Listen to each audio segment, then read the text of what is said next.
काबिलियत है वो होनी चाहिए।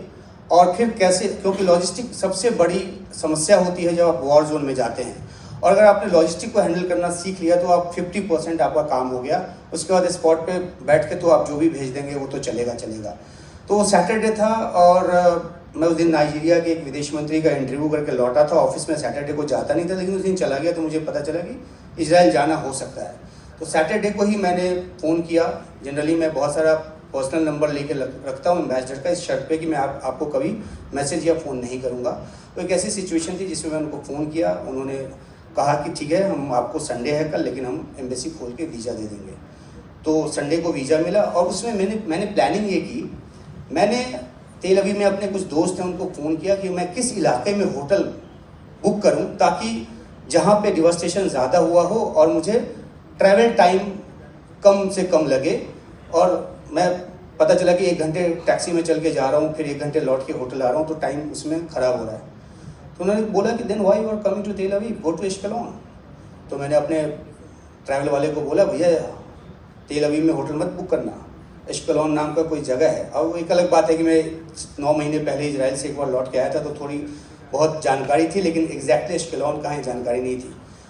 तो उसने ये काम किया कि एश्केलॉन में ये होटल जहाँ पे रॉकेट गिरा, तो रात को करीब 12:30 बज रहे थे, और जब होटल में चेक इन करने के लिए जा रहा था तो ये रॉकेट आना शुरू हुआ, सायरन पहले बजा, और होटल के अंदर घुसने के पहले इस मोबाइल फ़ोन से वो मैंने एक शॉट बनाया और मैंने आंखों से देखा कि आयरन डोम ने उसको नष्ट कर दिया है।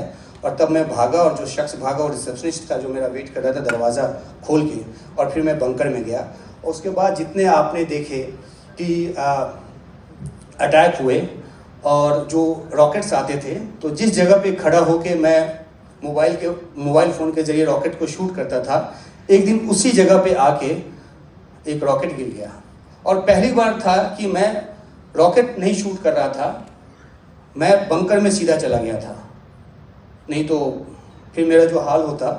अच्छा, एक बात ये भी थी कि वहाँ पे एक टैक्सी हायर की थी, टैक्सी वाला एक दिन नहीं आया कि उसके गांव में रॉकेट का हमला हो गया। अब मेरे पास ये था कि जब तक मैं मूव करूँगा नहीं तब तक मैं कैसे काम करूँगा। तो एक दोस्त एश्केलॉन में भी मिल गई, उसको मैंने फ़ोन किया तो अपनी गाड़ी से आई और ले जाके एक गाड़ी हायर करा दी। और मुझे पता नहीं था कि सेल्फ ड्रिवन कार मुझे वहाँ पे किराए पे मिलेगी। मैंने उनको ईमानदारी से बोला मेरे पास इंटरनेशनल लाइसेंस नहीं है। उन्होंने बोला वॉर जोन है यहाँ पे, कौन आपका लाइसेंस पूछ रहा है, आप चला सकते हैं तो चला लीजिए, नहीं तो होटल में बैठिए, आप क्या कर सकते हैं। तो मैंने एक सेल्फ ड्रिवन गाड़ी ली और रिपोर्ट करना शुरू किया। तो आप देखो कि कैमरा पर्सन का काम कर ही रहा था, ड्राइवर का काम भी करना शुरू कर दिया। और ये जहाँ जो स्पॉट में बार बार दिखा रहा हूँ, मैंने उस शख्स को तलाशा वहाँ पे जिसने पहला वीडियो शूट किया था जब हमला हुआ था गाज़ा की तरफ से। तो जब उसकी सोसाइटी में पहुँचा तो वो बंदा नीचे, मतलब मेरी किस्मत कई बार मुझे बहुत साथ देती है, तो वो बंदा मिला और बोलता है कि आर यू फ्रॉम इंडिया। मैंने कहा यस। बोला I was the person who shot all those videos. उसने मोबाइल पे दिखाना शुरू किया। मैंने बोला भाई मैं तो आप ही को ढूंढ रहा था।